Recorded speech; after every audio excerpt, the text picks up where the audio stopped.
Hey guys, StoneCold913 here, bringing you a brand new unboxing of something different than what I've unboxed before, but still in the same vein.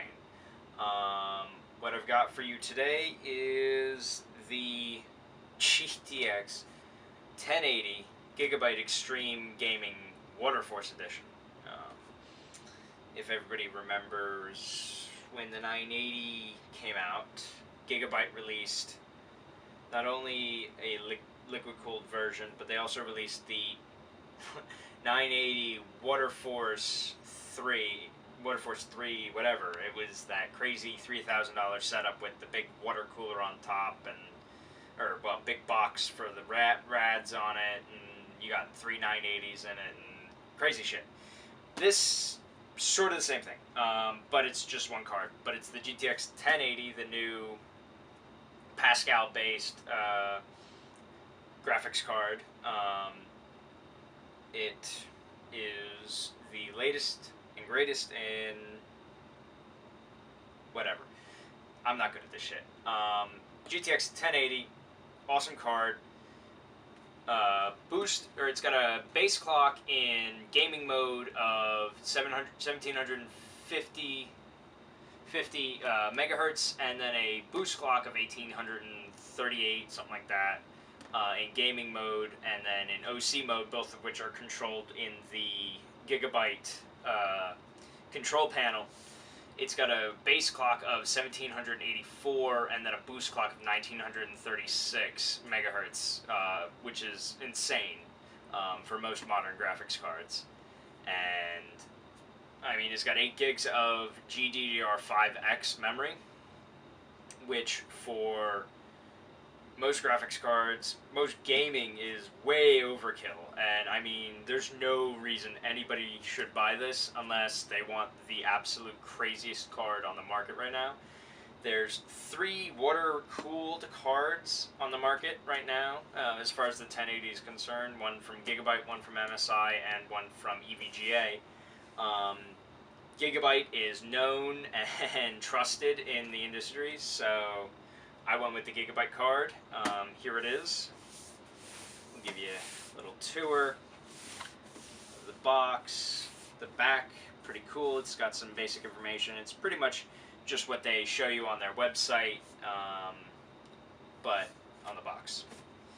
And then we will get to unboxing this bad boy.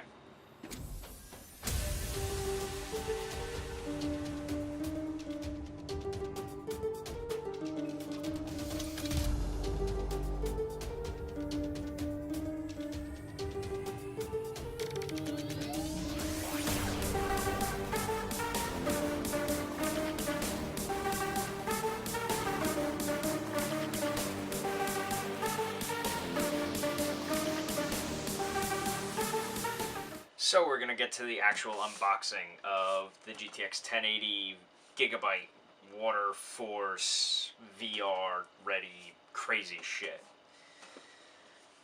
So, if we open up the lid, we are greeted with the Gigabyte logo, the Extreme Gaming logo on a nice little piece of cardboard that I'm never going to need again. And then right in front of us is the main show. But we're going to take that out. We're going to put that over there for a second because there's more shit in the box and the card is the pièce de résistance. So the first thing that you'll get out of the box is what I believe to be an Extreme Gaming Sport Sweatband. Yep, that's exactly what it is. It's, wow, Gigabyte. I know you're all about the Extreme and the logoing and everything, but a sport band? I don't know. Hey, I'm not the one that makes this shit up. And then you get the Gigabyte Extreme Gaming PC case pin, or sticky patch. Below where the tubing was being fed through is a... Actually, let's crack this open. Is a 2 6-pin to a single 8-pin PCIe connector for your power supply. If you don't have any other 8-pin or 6+2 pins, it's good to have. And then I feel like there's more to it, but it's really just a shit ton of foam glued together. This big giant chunk of foam is the only other thing in the box. So we're gonna throw that and that back in there. This wristband is actually pretty comfortable. Righty. Close the box back up and get rid of it, because we don't need that anymore. On to the main reason you're here for this video, the actual unbagging, I guess, of the GTX 1080 Gigabyte WaterForce Edition. And there it is. Some gorgeous black and silver accenting. A nice clear plexi window to see the copper heat pipes and the water pump for that gives it its namesake. On the bottom, we're just gonna get nothing special. You got your PCIe connector. On the left side of the card, actually pretty surprising enough, is the 2 HDMI ports that Gigabyte says is for their VR mode. It's apparently to allow you easier access to the extra 2 HDMI ports in case you were doing VR, which I will be doing at some point in the near future. On the back of the card, you find your main I/O. You get 1 D sub, 3 display port, 1, 2, 3, nicely put there correctly. On the Founders Edition cards, it's really weird where it goes DisplayPort, HDMI, DisplayPort. Really stupid. I'm glad Gigabyte decided to go with the way that they put their connectors on. On the top, you get your 2 SLI connectors. And then you get the output of the tubing and the Extreme Gaming logo, which when you plug it in and get it all powered up, it's 16.9 million RGB color lit, so you can change the color of that to match the theme of your case. And then your 2 8-pin PCI power connectors, which is crazy. The GeForce Gigabyte Extreme Gaming WindForce Edition, the one with the 3 fans, the 3 WindForce fans that we all know and love, has only 1 8-pin PCIe power connector, and it runs fantastically from all the benchmarks I've seen. And then you have the rad and the fan. You get a 395mm run of FEP tubing with a nylon wrap, with the pump power connector running to the fan power running from the fan down the tube. It's zip tied to the tubes into the card and then powered on the card.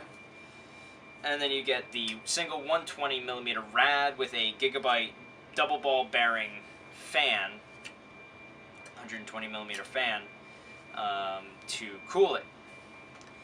And yeah, that's the card. Nothing crazy. I mean, they did include a nice metal backplate. Jay's 2 cents would be proud of this card. I'm sure at some point he'll be getting his copy, but I beat you to it, Jay. Anybody who watches this video, go share it on Jay's 2 cents' channel, and hopefully he'll call me. Gigabyte, call me. But yeah, so there you go. I'll throw up some nice B-roll that I shoot of this card. It's gorgeous, and it's more than powerful enough, and it'll be a behemoth of a card.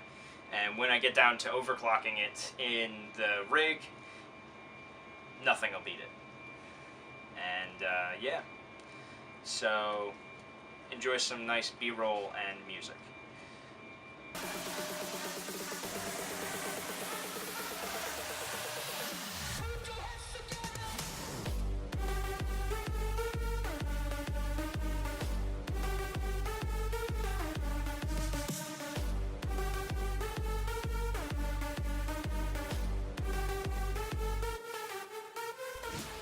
So, in conclusion, guys, I think that Gigabyte has come out with a fantastic addition to the 1080 lineup.